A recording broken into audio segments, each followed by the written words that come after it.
Today I'm joined by someone who has shaped the way we train, Professor Paul Laursen. He's one of the leading voices in science about high-intensity interval training.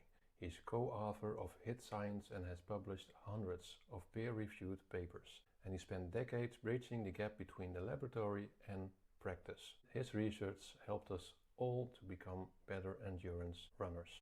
In this conversation we're talking about three big questions. First, what is endurance? What is happening under the hood inside our bodies? And second, how do we optimize our training to become better and stronger athletes? And third, how can we measure if our body is adapting and we are getting better in training?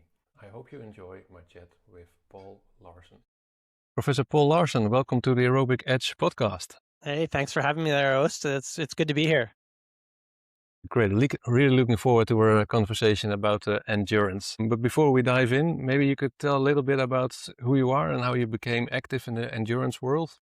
Sure. Yeah. Well, I'm probably just like all of your listeners. When I was young, I was very much into endurance training, and I took my endurance training when I was a young person to a pretty high level, and I wanted to become a professional triathlete.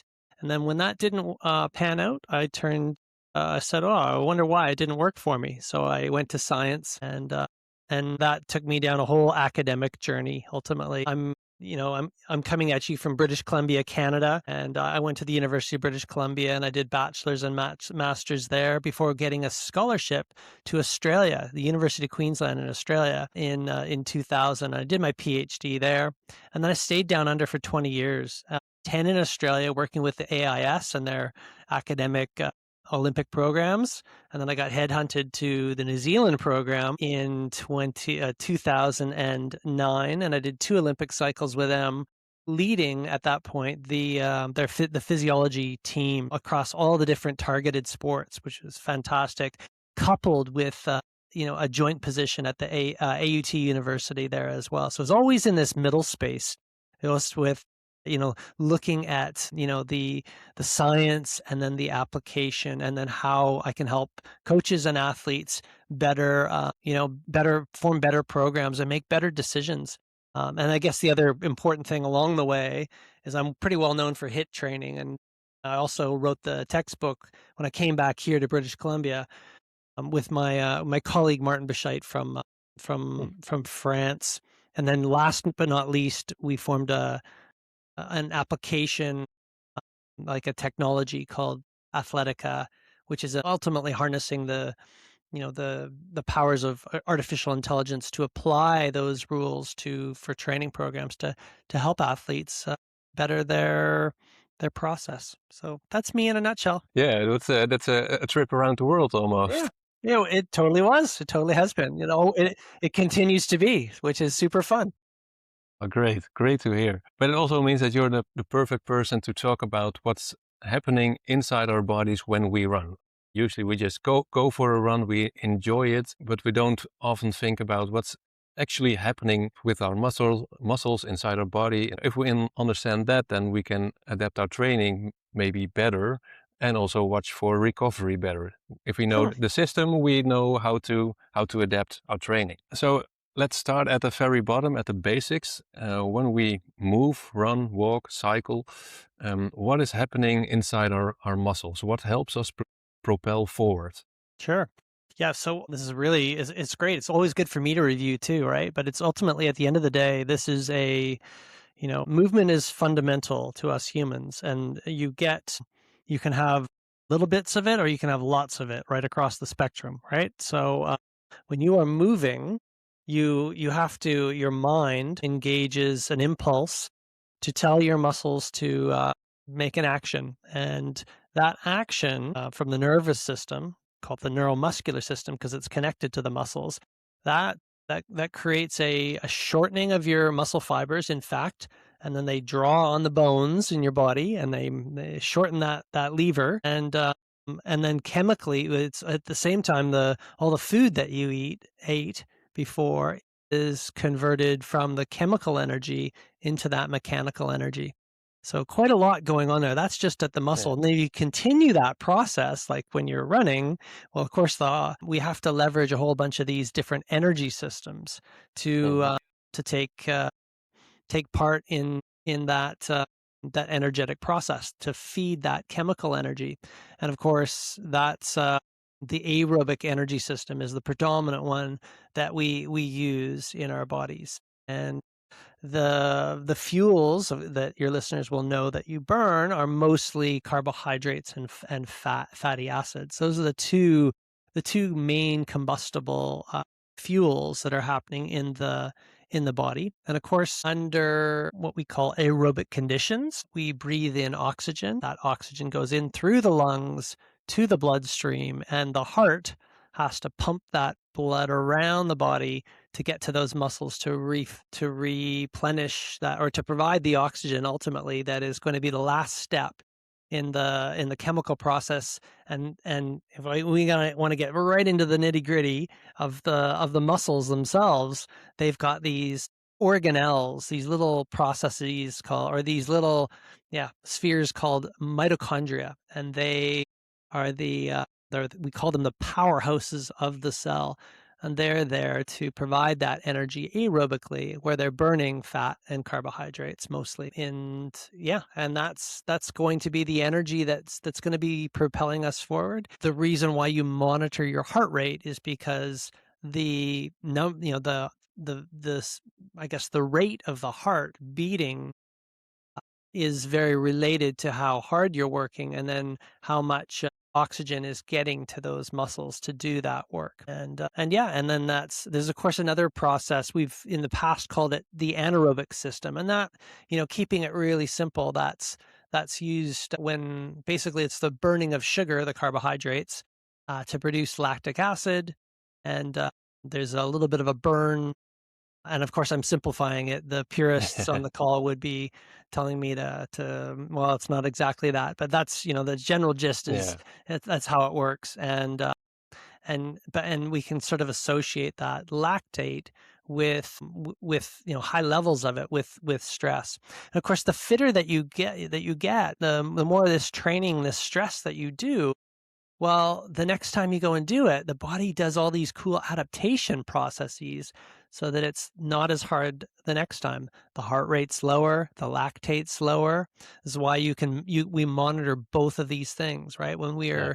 we're out monitoring our training, we monitor often the speed at which we're going, we monitor the heart rate, the involvement there. And sometimes if you're an elite athlete and a coach, you might monitor your lactic acid with a blood lactate monitor. So that's probably just a starter. Where else do you want me to dig in deeper on that one, Toast? Yeah. So it's fair to say that the mitochondria within our muscles are responsible for converting the oxygen we breathe and the food we eat into an energy source that our muscles can use to contract and expand. Perfect. Yes, exactly. That is exactly what happens. So yeah. And what's the energy? It converts that energy to something it can use. What energy type does our muscle use? Before we continue, if this conversation is resonating with you, chances are you're the kind of runner who wants to train smarter and not harder. That's exactly who I work with at Pace Buddies. I coach recreational runners to achieve their personal best, who are serious about building real aerobic fitness, the kind of fitness that actually shows up on race day. So if you're looking for one-on-one personalized coaching, head over to pacebuddies.com and book a 30-minute free consultation call with me. Well, it loves aerobic energy, right? So this is like it actually loves burning fat. If you can work on, like, that's the whole process. The process of endurance training, when you repeatedly signal, we call it, the muscle cell to do more work, that's basically the signal for when you sleep overnight and recover, your body is going to make more of these mitochondria. They increase in both size and number in the cells, the muscle cells themselves. And that the main fuel that they wind up getting better at burning is the fat. And that's because when we we burn fat with under aerobic with oxygen energy conditions. It's a beautiful clean process, and the only byproduct is carbon dioxide and water. So no problem at all, right? Carbon dioxide, we're just going to breathe that out. And water, it just recycles and goes back into the system. So it's a beautiful, clean energy source. So that's the sort of the ideal. And that's the whole process of training. And when we do that, we become more powerful and resilient in our everyday life. Exercise becomes easier. Walking upstairs becomes easier. This is why we do this aerobic endurance training, and that's one piece of the puzzle, is to actually get out there and move. Yeah, exactly. Well, it's perfectly said. Thank you. And our heart, is it also a contributor to getting fitter, the stroke Yeah, volume? yeah, absolutely. I mean, so we've been focusing on the muscles, but one of the other most important muscles in the body is, of course, your heart, right? And your heart Hmm. has the ventricles, mostly, it has atriums and ventricles, and mostly the ventricle is the big chamber that pushes the blood into the brain and around the body. And the size of the chambers and the myocardium gets larger the more you endurance train. And so yeah, you want to almost accumulate more and more beats, and that whole accumulation of heartbeats makes it stronger. It makes the ventricles larger in size, makes the whole chamber larger. It makes it fill deeper, so that the what we call the stroke volume is, every time that heart beats, it pushes more blood. And that makes exercise easier. It makes everything feel easier. It makes your brain get more blood, and for it to actually be perfused more as well. So yeah, lots going on with the heart, which is again why another system in the body that adapts to the stress that you put it under when you endurance train. Well said. It's so fascinating. It's the body is such a beautiful machine, how it all works together to help us propel forward. It's very good to think about how beautiful it works when we go out for a run. It's more than just going out, but our bodies are so nicely made that it propels us forward. Yep. Yeah, very Yeah, no, cool. it is. It's a remarkable system. And we just have to remember that too, right? Like, Yeah, and I'm often telling my athletes that I coach, like, you will adapt to this. Sometimes you have to go through a little bit of strain. It shouldn't be too much, but a little bit of strain. And no, when you're doing that, and the body, of course, has lots of different safeguards around it to help you get through that, right? You've heard of the yeah, endorphin systems. There's other factors that we're learning more and more on now, like substances like ketone, like lactate. These are absorbed by the nervous system, brain and spinal cord, and they soothe it. They make it, after a little bit of difficulty, they start to enact and make that exercise, make that pain level just drop a little bit. And and as a result, you get through that, right? But you sort of need to push through a little bit just to kind of get started. And you should do it slowly, right? Like when we're starting and just getting into, if you are feeling like you're uh, you're a little bit in pain, just slow down a bit and be patient yeah. to get that training in. Always do a walk before you run as well, or break your movements into walk runs. Those are very good strategies. So that your heart rate isn't soaring, that your lactate isn't soaring to the top. Exercise and training shouldn't be exhaustive. It should be gentle and progressively taxed, consistently over time. That is the art Yeah. and the secret to developing these systems appropriately. We are nudging our endurance forward, not slamming it forward.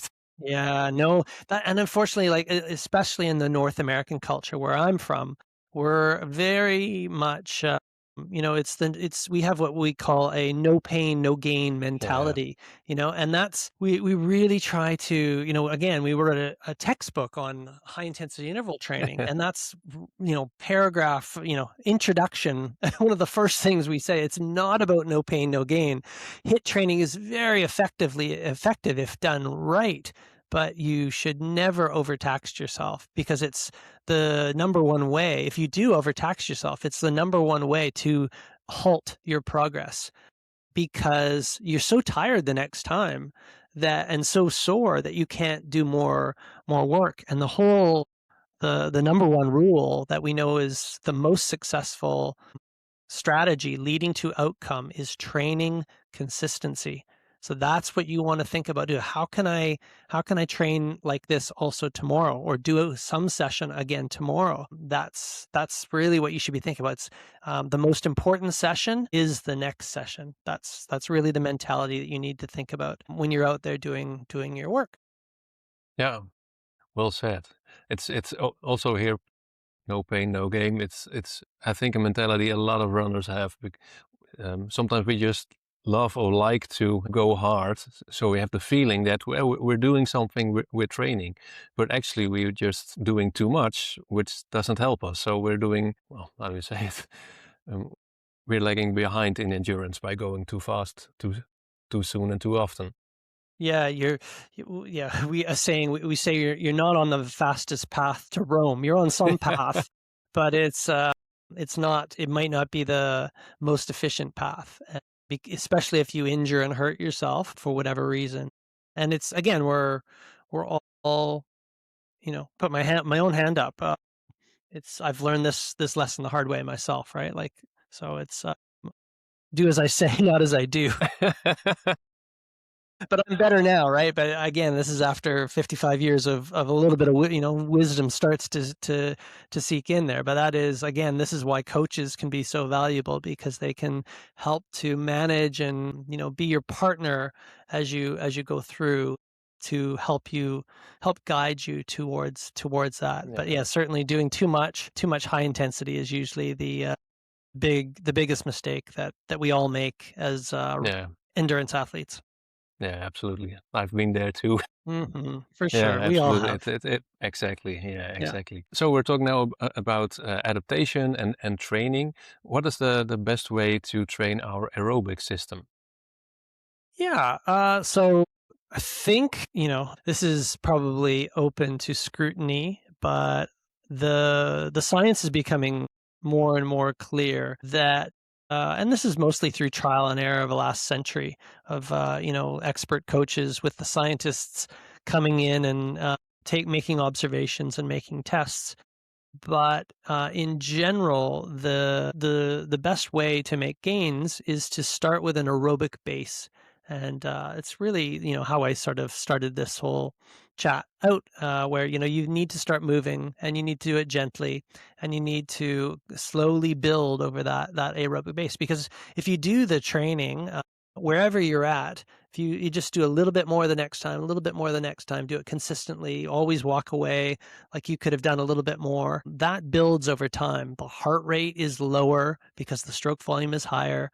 The muscles have more mitochondria. They're burning more fat relative to carbohydrate. And remember that clean fuel that we talked about, that's all there and happening. And it becomes easier and easier and easier to do it. So you start with that base, and once that aerobic base is developed, well, then we can start to add a little bit more spiciness, right? Which into we could call it a build week, or a high intensity interval training session once every 5 days, say, for example, or 5 days, 7 days, whatever it is. Yeah. And that frequency could come up as well. Again, always leaving the session like you could have done a little bit more. Then generally, we have a taper, and then we might perform a race, a 5K race, 10K race, whatever your goal might be. And so that's the general process in a nutshell. And every time you go out and train, you're slowly building that aerobic engine, the ultimately the ability to burn fat. So I'll tell you a little bit of science that supports that. And I did this with a famous sports scientist named Professor Steven Seiler. We collaborated with one of his PhD students, the late Dr. Ken Hedlund from Norway. And what he was doing in his PhD was he recruited a number of recreational, everyday runners that trained, maybe 3 times a week. And then he also recruited a group of elite orienteers in Norway. And these are, very fit athletes training at least 10 times a week. So a lot of double runs. And what was the surprising finding when he got them to do a high intensity interval training session? What was remarkable about the two groups was how much more fat that the elite orienteers burned relative to carbohydrate. So it wasn't the carbohydrate at high intensity that was basically explaining the performance. It was the fat. It was the level of fat that the elite orienteer runners could burn relative to their more recreationally trained counterparts. So you look at those two groups, well, that's what they did, right? Because they slowly built up over that, over long durations, they were able to burn more and more fat and less carbohydrate at these high intensities, so that the high intensity work for the elite orienteers was just easy. There was hardly any lactate being produced. They weren't, they're still working hard, but it's like it's just they do it really easy because the fat basically takes as one of the key things, just does so much work there energetically. And I remember that clean fuel, just Yeah. carbon dioxide and water being put out as byproducts. And so that's what you're doing. You're trying to make this clean fuel work for you during your whole training process. Yeah, exactly. And it's a very good point to keep it easy. Zone 2 or math training, I don't know if you prefer one over the other, but That's the same. yeah, exactly. Yeah. Math training is sometimes a bit easier to calculate Sure. than your zone 2. Well, Then yeah, do you need whatever some works for you. tests. Yeah, exactly. Yeah. I've used math training for a long time and use it on some of my athletes because it's also an easy entry point into low heart rate training. And then we can do some tests and then fine tune it. Yeah, But it's totally. a perfect way to build that aerobic engine.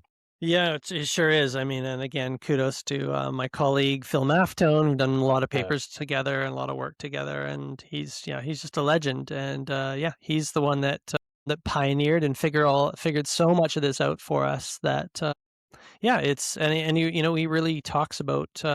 When you look at MAF, it's like maximal aerobic functions. It's the heart of the function of the aerobic system, and it's everything I just mentioned before. It's that clean burning fuel, which is fat, and its byproducts they're not toxic to the body, right? You're not going to be versus carbohydrate. You're it's great. You can put the gasoline on the fire to get a little bit more out at the end, no problem. But for the base level training that you want, that foundation under you, classic Norwegian method, like you want to have that big base of maximal aerobic function underneath you so that fat does most of the work for you. That's actually how that paper I just told you about that I did with Steven Seiler, that's Mhm. how I actually got to meet Phil Maftone, because we did that study Really? and we published it. And Phil wrote to me. Of course, he's my idol all growing up, and Phil wrote to me and he said, I've been trying to prove this my whole life, right? Because he didn't have the metabolic carts and all that sort of stuff. And that's our relationship formed from the publication of that paper that I just described with the elite orienteers versus the recreationally runners and the fat burning, and that's what really woke Phil up, and he was quite excited, and yeah, we went from there. That's so cool. And is nutrition also one of the levers we can use to be better fat burners when we run? Yeah, absolutely, right? And the whole heart of this one now stems to a key hormone you've probably all heard, and that's what happens when you have carbohydrate, what happens when you have sugar, right, is that you get a surge of insulin in your bloodstream. And you have to have that because you have to do something like glucose, which is like the building block of carbohydrate, right? Everything gets broken down to glucose at the end of the day. The only way you're going to get that glucose into any of your cells is there's two ways. The first one is the hormone insulin, and then it's like the key metabolic regulator of whether you're going to burn fat or carbohydrate in your body. So if you're having lots of carbohydrate and lots of sugar, lots of glucose. Well, insulin always has to be up to match that because it's got to get rid of that glucose in your body. Glucose is it needs to be set at what's called a homeostatic or a balanced level, right? That's the whole job of the body, is to make sure that that level of glucose in the bloodstream is balanced, 5 millimoles, or something like what is it, 80 to 90 grams per deciliter. Like, it just needs to be like at a balanced level. And when that spikes up, you've got to have that pancreas pumping out the insulin to bring that back down. So what winds up happening when we're always having, and I did this, I had no idea, but I was always having because I was an athlete, as I led off with, I was always having a lot of carbohydrate in my diet, right? Because that's what myself and other professors believed. We thought that was the key thing, is that we had to fuel our body with carbohydrate because of how the system burns carbs at high intensity. So we thought that was like the key recipe for it. Unfortunately, what that winds up happening is, over time, you keep spiking your glucose, you keep spiking your insulin, and over time, you slowly blunt your ability to get rid of that glucose, and you blunt your ability to burn fat. Because when insulin is high, it tells the body, oh, you don't need to burn, we're not burning fat, we're burning carbohydrates. So over time, again, you're diminishing the power of that aerobic function, because you're telling the body, no, don't burn fat. And of course, as I've been telling all along, the importance is burning fat, right? Like, that's the secret. If you can figure out how to burn more fat in your body, well, you're off to the races, as that study showed, right? You want to be like the elite orienteers, at least pointing towards that. Maybe not as elite, but like we can all be a better version of ourselves. And this is by checking the nutrition level, we can work towards bettering our ability to burn fat. It's one more lever, as you led off with. Yeah. It's one more lever we can pull. Yeah. And would you then say that a more whole food approach to nutrition would be a better, healthier, but also for our endurance, a better way of nutrition? Oh, yeah. I mean, and that's the cool thing. It's so simple to do this. Is really, at the end of the day, is if you can. Well, I mean, it's easy to say. I recognize it's not always easy to do, but it's certainly, in principle, if you can figure out a way to eat whole foods, you totally blunt that whole insulin response. Even eating carbohydrates, if you're even just eating more complex carbohydrates, that is going to lower the spike of that glucose up, right? So that's even a start.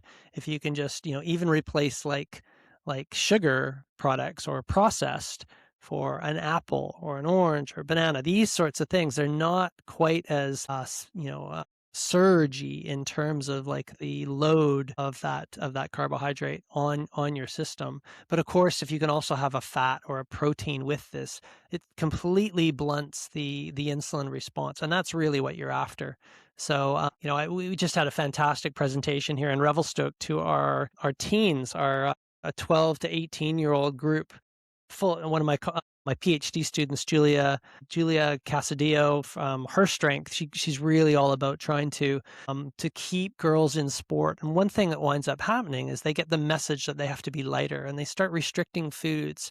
And maybe sometimes they might be having a lot of sugar at those levels. And she came in, and one of the key messages that she taught those girls, she said, at every meal you have a protein, you have a fat, and you have a carbohydrate. So PFC. You got your PFC? Perfect. And it's been so great because my daughter, she's 16, she's a high-level swimmer. She's brought all her friends through and stuff, and they were all joking. They were in the kitchen, and they were making food together, and they were saying, "Look, Paul, PFC, we got PFC." And they were like, they got it though, right? And but Oh, that's we brilliant. can all take that message. We can all take that message, and when you do that with whole foods, it totally, like, it changes the game, and it makes amazing athletes. We can all be an amazing athlete. Yeah. Great explanation. Thank you. So now we have a brushstroke grasp of what's happening within our bodies, or how we produce energy for our muscles, and that we can use aerobic training to make that engine that we have bigger. But when does high intensity training, your field of expert field, when does that come in? Well, that comes in after you feel you've got a pretty solid, aerobic base, right? So, and that could be anything, right? Maybe you're up to running, 30, 40 kilometers a week, whatever your volume is. You could probably start to have a little bit, add some strides into the action there, or some surges or a few hill repeats, right? Just running up, hard up the hill for 20 or 30 seconds, building leg strength. And like there's lots, we say there's lots of ways to skin a cat. It's Yeah. an old English term, and there really is. But the key one is the principle of progression. You don't want to violate that a basic principle of progressive overload. You want to do some harder work. We want to give a little bit more strength, because we're gonna bring in a new physiological term here. We've been talking about muscle fibers, but we've mostly been talking about the slow twitch muscle fibers, and they're very good at burning fat, right? This just kind of, and we all get this a certain percentage of fat, slow twitch muscle fibers, and we also get a small percentage of fast twitch muscle fibers. Actually, a variable measure. We're there's different levels across the board, right? Someone that naturally is an incredible sprinter, across various sports, they probably have a bunch of fast twitch muscle fibers. And there's another funny saying is that in the sports sciences, at least, is that you need to choose your parents wisely in terms of the sport that you're going to tackle, right? And that's just so true too. So genetics tends to determine what you've been gifted in terms of those. So, and we also tend to gravitate towards the sport that we're good at, right? So it's like if Yeah. you are, it just seems to work that we just accidentally fall into figuring out what we tend to be good at, and that can just change right throughout our lifespan. But where there's lots of late adopters, stories like Chrissy Wellington in triathlon, who became a world champion, one of the best Iron woman in the history of the sport, and she didn't figure that out until she was way past 25. And there's lots of examples like that. But anyways, we gravitate to that. So HIIT training is going to now do a little bit more work. You're going to engage these faster twitch muscle fibers, and the very cool thing about that is that you can convert these fast twitch muscle fibers to being a little bit more slow twitch in a good way. So what happens is that when you do those surges on the hills, faster running speeds, strides, whatever it may be, when you engage those muscle fibers, you give them the same signal to actually adapt more aerobically, to bring in more mitochondria. And what's kind of cool is you do that without slowing them down. They don't lose their powerfulness. They just start to develop them more mitochondria. And when they have more mitochondria, it's back to the old story that I've already told you. They start burning more fat. They give more energy to that larger muscle, powerful motor unit. And it can do more powerful work repeatedly without, you know, and and again, that's probably what we saw when we go back to that study I described with the elite orienteers. They're doing the high intensity work, but they're doing it easy because their fast twitch muscle fibers were laden with mitochondria, just like their slow twitch muscle fibers. That's the art. So once you have that base and you're moving well, now you can adapt and trickle on the same adaptations, but in those larger motor units, so that you can start to do more work at higher speeds.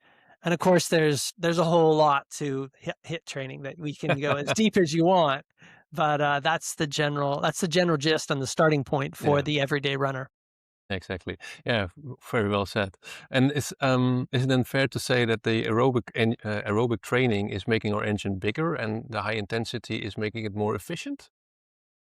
Yeah, yeah. So, I mean, I think like I don't know if it's one versus the other. I think they're all doing a job of improving power and efficiency. it's a whole process. But I think the reason why I actually learned that from my colleague Tim Noakes, who I'm co-writing the Lower Running 5th edition, the final edition with, and one of the coaches that he references from 1967 was Osler was his last name, and he really calls the base being this adaptation energy. He called it that you really. He and great coaches like Arthur Lydiard, they discovered that if you didn't put down this big base and then you went and put HIIT training on top, you really you didn't go very far. You didn't adapt very much. You could actually make yourself worse or break yourself. Versus when they did this process of laying down, being patient and laying down that aerobic base, then the athletes really responded. So it kind of goes back to I think the key piece is what we spoke about a little bit about the insulin level being low, the fat burning being maximal. These go into other physiological systems of the body. You talked about how amazing the body is. They're all talking to one another. And one is like the immune system, the recovery system. All these are strengthened as well. And one of the things that Osler said is that, the athletes had, in his experience, that laid down this foundation, they had what he described as robust health, right? So they were just so healthy. And that's that really when then they put the high intensity training on top of that. And whoa, did they ever, they really peaked, right? They really adapted to it, right? Yeah, just a small block, like 6 weeks, and they could all of a sudden really shoot up, really popped up their performance, kind of thing. So because they were adapting after every one of those sessions, when they would recover and go to sleep, their body would be put back together. Those mitochondria would be built back up, and they just had this robust health and adaptation that occurred because of that process that they went through. So fascinating to me. Yeah. I really enjoyed the whole process of lower running work with Tim. Yeah, I'm really looking forward to version number 5 and then trying to see if I can get it here in the Netherlands. Attaboy, that's good. Awesome, I'm really looking forward to reading it. Does HIIT training also help with our neuromuscular system to recruit those fibers? Yeah. I'm so glad you brought it up because, we often forget about it. And this is actually how we lay out our book in HIIT Science. We talk about the aerobic system first and foremost, that we've talked at length in the program. We, of course, also talk about the so-called anaerobic system, the lactate system, muscles burning. But the third and key system is just like you said, the neuromuscular system. It's so underappreciated, but it's really almost you could argue it's the most important factor. And Dr. Marius Bakken, who I just had on the podcast for my podcast, he was incredible in explaining what his so-called Norwegian method and really the importance of the neuromuscular system that he learned to become one of the greatest runners for his era. He was top 10 in a world championships for 5,000 meters. And this was, and this was in the era where, the Kenyan runners were just dominating, and he was up there with that. He had to really learn a new method. And the key one is around what he calls it muscle status. And it relates to some technical words, but really the tone of the muscles. The listener, you just give your muscles a squeeze right now. Depending on when you've run, your muscle could be really tight and stiff and sore, or it could be maybe you haven't ran in a little bit and it's ready for a little bit of, a little bit of work. And when you get a training prescribed and in one condition versus the next, the outcome could be completely different, right? So we've got these nerves that are innervating the entire system, and we really haven't appreciated it. And it's starting with, work like Dr. Bakken's, and hopefully, we've put that into the latest version of Lower Running, that hopefully that will become more appreciated as well, that neuromuscular system. But you so have to protect it. I loved Marius's thoughts on, central governor. I'm not sure if you heard of the central governor with Tim Noakes, where the brain is really all about it. Well, Marius takes another, he goes, I think the central governor, the brain is very important, but you can't have a central governor if your muscles aren't ready to fire, right?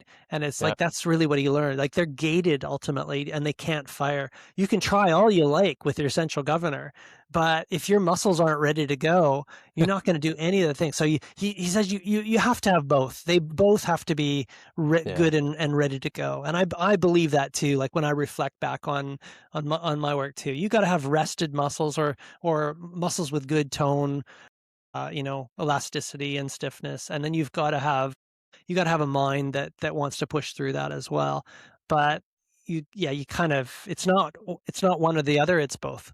Yeah, that makes perfect sense. Very good point. And I'll have to look into his research as well. Oh, it's very cool. It's very cool. I'm obviously you can hear I'm quite excited by it. So, but yeah, for any of the more advanced runners that are listening, Dr. Bakken's it's called the Norwegian method applied, and it's just come out in the last few months. It was an excellent read for me. I learned new things and have fostered a good relationship with Dr. Bakken since. Oh, very nice to hear. We've talked about adaptation a few times, but what is adaptation and when does it happen? Because sometimes we can think we go for a run and we're training in and thinking that that's the moment our body is learning to go faster or the adaptation happens. But when does it actually happen? Yeah. I don't think we totally know, to be honest. I think it certainly happens when you're not training, right? I don't think it happens when you're training and being stressed, but sometime in the period after from when you cease and stop. And there's so many adaptations. Like I just imagine I've done a training session and what's going on in my body. Well, there's lots of things in the cardiovascular system that are going to be going on. Changes in plasma volume, the water component, and you're going to be rehydrating.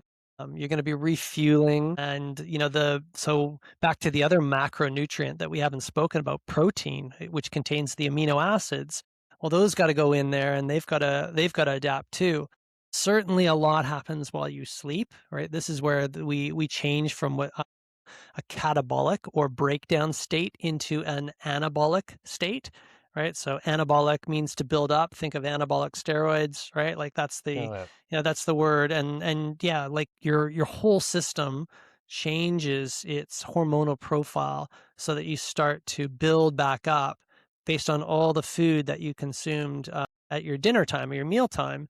That food gets broken down, gets put to work, and you're a new person. So in fact they say that you're looking at yourself right now and you are a product of the last 6 months of food. Literally every cell in your body is turned over from the food that you eat, right? You are what you eat. So that whole process occurs after, slow in us every single day. It's always happening. And yeah, that's the whole process of recovery. And the two are key. So I had the great Alistair Brownlee on the podcast. If you don't know who that is, double Olympic gold medalist from Great Britain. He won the London Olympics and the Rio Olympics. He's an investor in Athletica, my AI business. And he came on the podcast and he said, look, in my experience, there were really two things to recovery. There was, for me, it was 90% sleep. And I really took care of my sleep and made sure that was good. I lived in Yorkshire in England, where it's like nice and cold and dark, and it was just so easy for him to always fall asleep in the castle that he lived in, and the family home. And then 9% nutrition and 1% everything else. So it was if you pay attention to sleep, your regular circadian rhythm first and foremost. And I know how difficult that is, especially in modern ages. But if you focus on your sleep first and getting your 6.5 to 9 hours sleep, wherever you sort of fall in, depending on your chronotype and your need for sleep. If you do more exercise, you need more sleep, and if you do less, you don't need as much probably. And exercise will actually help you sleep more too. So if you're not sleeping well, one of the solutions actually is to get a little bit more exercise if you can, not strenuous, but movement really helps with that. And then the nutrition, and this is stuff we were talking about, Joost, and it's just whole foods, right, is the key thing, and protein, fat, carbohydrates, PFC. Yeah, yeah. I noticed for myself when I changed my diet last year and my training that my sleep didn't just improve, but my body just told me how much sleep I need because I woke up at the same time, just not because of an alarm clock, but just my body tells me, okay, we're done, it's okay. And if I just adhere to that every day, my energy levels just went up. Hmm. Yeah. So I had Dr. Christian Holmes on another podcast that we're part of with the Athletica, the Athlete Compass podcast, and we just had her on. She said the exact same thing. They like we were asking her, what are the key things that a person needs to pay attention to, and it's exactly what you just described. It's the circadian rhythm is almost number one. If you can do what you just described, where you got that result, Yost, it's perfect, right? Like you're going to bed at the same time when your body tells you to, and you're waking up at the same time when your body tells you to. That is like you're in the sweet spot. And if you're doing that, you're performing well. You have energy levels during the day, and you get so much more out of your life in your training, Yeah, everything, right? So yeah. it's one of the key factors. So easy for us to say, a lot harder to do. Yeah, but even a mental clarity is way better when we have good nutrition and good sleep. Yeah. It's so And good basic, but and so hard and to do. yeah, and regular exercise too, right? Yeah, Like yeah, yeah, it's all absolutely. the same stuff we all speak about, right? But it's like it makes a massive difference, right? Like if you Yeah. yeah, and it's like where do you start, right? Maybe I'd ask that question for you. Like so you obviously heard about this stuff. People are talking about this this whole food stuff and where did it start for you and what was it, how did you make the first change? And sorry if you've already said this to your listeners. No, I didn't actually. So good question. Okay, let's hear it. I started running about 3 or 4 years ago. Did start with pick it up again because I had some mental problems and I had burnout before about 10 years ago, and running really helped me to get some clarity. And so I thought, okay, I'm noticing my mental fatigue is going up and I can't handle anymore what I used to be. So I think, okay, I'm going to start running again. And it helped, but I still noticed my energy levels weren't where they supposed to be. There were some days I could just crawl up in a corner at home and no energy at all. I discovered math training, I read the book, and math training helped because I was, well, as we said, we all do overreach with my training. So I slowed down. I even needed to walk again. That was something I didn't expect. And my training went better. My mental clarity went up, but still not where I wanted it to be. And then I thought, well, if Dr. Maffetone is right about his training, maybe he's right about nutrition as well. And I started to do the 2-week test. I started to clean up my diet, whole foods, and then that's where the real change started. That's when I got back my energy levels, and my energy levels even higher than I had in years. And my endurance improved. So everything stacked together really built the complete picture of me gaining back my health and my energy, especially. Yeah, amazing. And when did the circadian rhythm observation come into play? Like, when did that slowly start to get better as well? I think about 6 months. I first just cut out all sugars, processed sugars. That made a change, but not that much. So I went to the doctor, and well, there was some help there because I have a reactive hypoglycemia. So I really spike when I eat sugar or carbs. So I went keto. That was last year. And a few months after it, when I've adapted to the diet, my training adapted to the diet, that's when I really started to notice improvements. And then a few months later, that's what I noticed. Okay, my sleep is getting better, deeper, and my circadian rhythm is resetting. Yeah. Yeah, so well described. That's basically the same experience that I had myself when I discovered it all, and many of the athletes that I coach have the same sort of discovery. It is a slow process; it's not overnight, Yeah, and it can be difficult in that beginning phase to kind of get your head around. I was like, I don't know if I feel really that great. keto flu, all those sorts of things, whatever it kind of Yeah. is, right? Like, because just like we talked about, you were asking about adaptation, right? All this adaptation takes time, and it's just like training, the nutrition adaptation, the diet adaptation, that takes time too for your body to get used to this new fuel Yeah. source, this new way it's going to be. So, it's not forever or anything like that, but it's like you gotta be patient and give it some time. Did you find that? Yeah, absolutely. Yeah, it took when I went keto, it took a good 2 months for my body to change from glucose burning to fat burning. When a few months before I went keto, I can do a long run of okay. After keto, the first weeks, 20 minutes walking. It was strenuous, but it took some weeks to get a little bit back. And after about 2 months, I know it's okay. Now my endurance is coming back. Maybe it took a bit longer because I have reactive hypoglycemia. Maybe there was more adaptation necessary than a healthy athlete, but it took about 2 months for my body to catch up with the new diet. Yeah. Yeah, that's pretty typical, and, yeah, I think that's probably why we almost sort of see two camps, and if you dare to go on social media and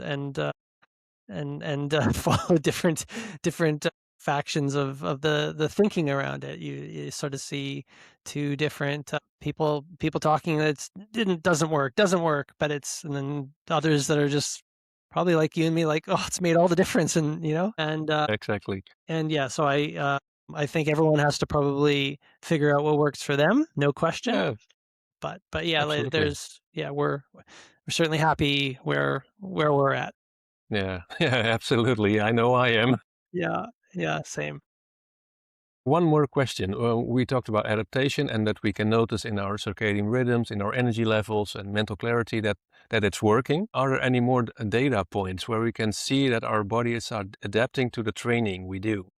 Well, this is again a nice question for why I've created Athletica. And so there's lots of things. So you can, if you've got a training wearable like a Garmin watch or, whatever it may be, Polar, Sun2, Coros, like, Chorus. yeah, Coros. There you go. So they're all great wearables, and they all are fantastic at helping us with our process. They're not God, you've got the driver's seat, but it's like they're nice tools. So they can teach us the direction to go.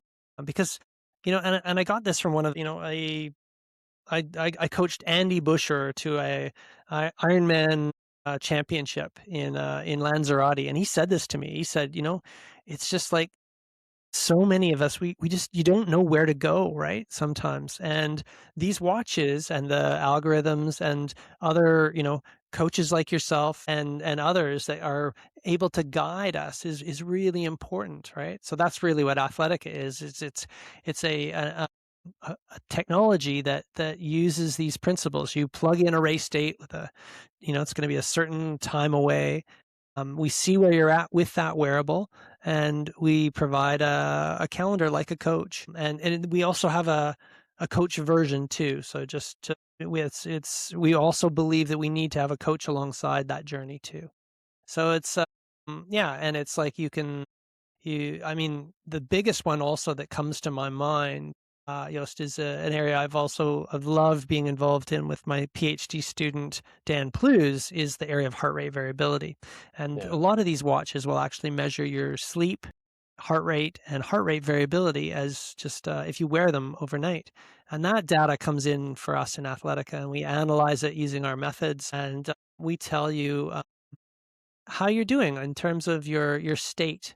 There's one thing to have the training load, but it's the other. It's so individual in terms of how you are going to respond. You are an individual. You, the listener, are an individual, Yeah. and you're going to respond totally differently to you and me, right? So it's like this is just that's how it is. So the program assists by analyzing how your heart rate variability is tracking, and it just gives you one extra variable for you to consider. So, and there's other markers in there too, right? Like the comments that you write, what we call the semantics in terms of are you using joyful words or are you using negative words? And We can actually determine the semantics that you're actually choosing to describe the work that you're doing. And then there's another one in the sports sciences called RPE, or rating of perceived exertion, how hard that session was.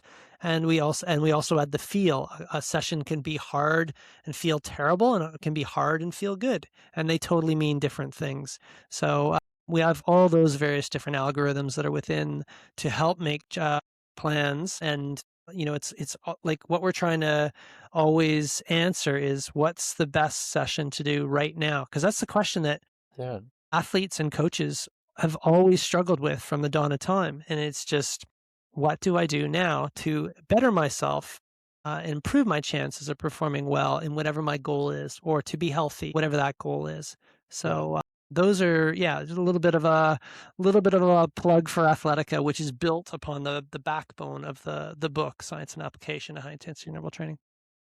So Athletica helps us read our bodies and see what we can do on that day, on that moment. That's right. It does. And the cool, and one of the coolest features too is the coach that sits on the back of it all, right? So using large language models, the user will be used to things like ChatGPT and Claude, but we have our own. We don't use those. We use our own AI that sits along the backbone of your data, and historically you can actually explain the different processes that you're going through, including fat adaptation, how your data is changing in accordance with that, how your heart rate variability is tracking, how your pace versus heart rate, like the math sort of work, right? You should be getting faster at the same heart rate. We have all of that that's encapsulated within the program. So if you're a curious listener, if you're a curious athlete or coach, please check it out. We'll also apply and put the link in the show notes to Athletica AI. Thank you. For sure. Yeah, Thank of course. you, Joost. Thank you. And we're almost out of time. I want to be respectful of your time.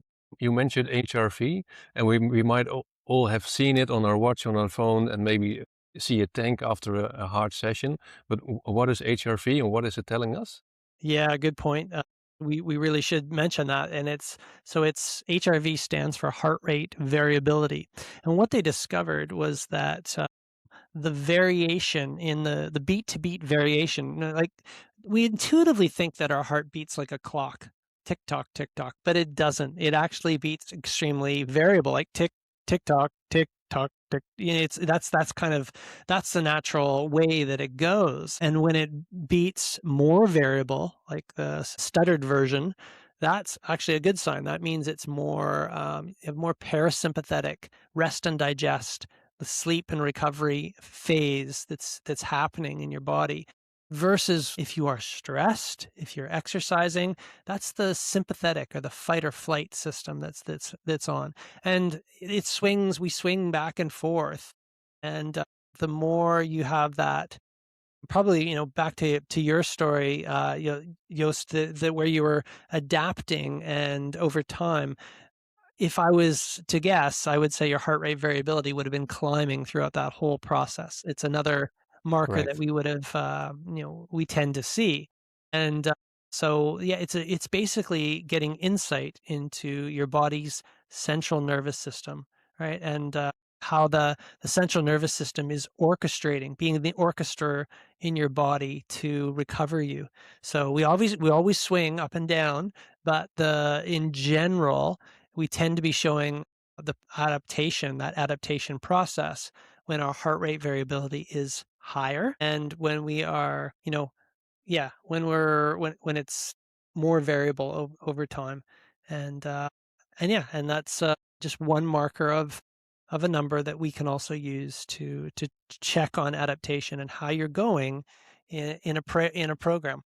Yeah, and just to help us a bit, how we can read our HRV. If our HRV is lower than after a hard session, is that a warning sign, or do we look at the average of a week or even longer? Yeah, that's a great question, and you never freak out about a single bad day. That's not something you should worry about.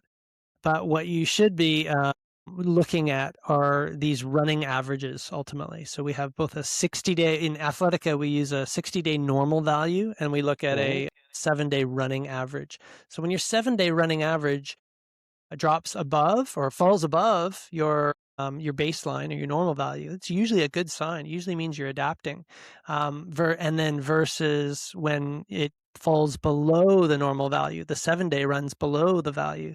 Well, that means you've probably been accumulating a lot of stress. You know how you have stressful weeks, and for whatever reason, that's a sign that we need to do things a little bit different, right? We never consider a single value being bad. You can usually we have the resiliency within us and that amazing body of ours to be able to withstand a single bad day. So what you shouldn't be doing is freaking out about a single bad day. That's probably, well, we don't believe that's a good practice. But where you should be taking note is, as our algorithms show, is where when it's considerably bad over a long running 7-day average. That's when well, now we got to do something about this. This is we got to make a change, right? No more high intensity training. Let's do all the things, all the tricks that we know to get that heart rate variability back. Let's check the diet. Let's make sure we're doing nice, easy aerobic sessions or walking. Let's get out in nature. Let's let's breathe through our nose. Let's work on some deep breathing. Let's make sure we have support, social support, all these sorts of things. These are the things that we would do if we're having a consistent 7-day rolling average below 60-day, and it's coupled with context supporting this, right? Like something bad is happening in your life, and stress is really bad. That's when you take note and you make a change. Yeah, perfect explanation. Thanks. It also helps us, I think, with the risk of overtraining. If we really look at our data and how we feel, to avoid the overtraining pitfall. Yeah. Yeah. Well, that's where we first discovered it. We were, again, remember, going back to where we started, I was telling you about my time in the New Zealand Olympic program. We discovered this in a triathlete that I was monitoring, and she we were monitoring daily and stuff, but we could just see over time she developed just worse and worse and worse.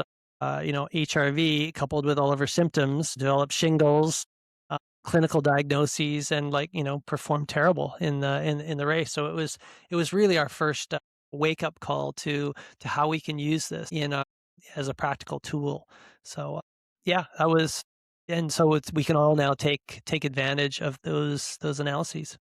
Yeah. Yeah, it's so helpful to know what all the data mean, so we can respond to it and keep our bodies healthy. Yep. And knowledge is power. And again, this is why our AI coach that's over top of everything in Athletica, you ask it any question that you're curious about in the context of your data, and it answers that, which is so helpful. Yeah. Well, Paul, I really want to thank you for our chat together. It really helped me, and it teach me a lot, and I hope for our listeners as well. I really like the practical application of all the science we have and how to implement in our lives. So really thank you for all your information. And maybe if you want to plug, besides Athletica, some other websites, where can you be found? Yeah. So I've got my own personal website if you want to reach out to me, paullarsen.com. My other one is, my other business is HIIT Science. So hitscience.com, where the book and the course, we teach coaches how to coach across all different sports, and of course Athletica. And those are the big ones. So, but yeah, let me just say thank you, Yost, to the work that you do and getting that information out there to your listeners. And thank you for having me on. I love the conversation. I love that we share the same journey towards health and fitness. And I wish you continued success with all you're doing in every way. So thank you again. Yeah, you're very welcome, and thank you, Paul. Speak soon, hopefully to the next time. Speak soon. Cheers. That's a wrap for today's episode, and thank you for listening. If you're enjoying the Robocat podcast, the best thing you can do is leave a review at Spotify or Apple Podcast. It just takes a few minutes and helps other runners to find the show. And if you want to take your training to the next level, come and talk to me. I work with recreational runners who want a structured, evidence-based approach to building real aerobic fitness. The first call is free. You'll find the link in the show notes or over at pacebodies.com. Thank you for listening, and see you in the next one.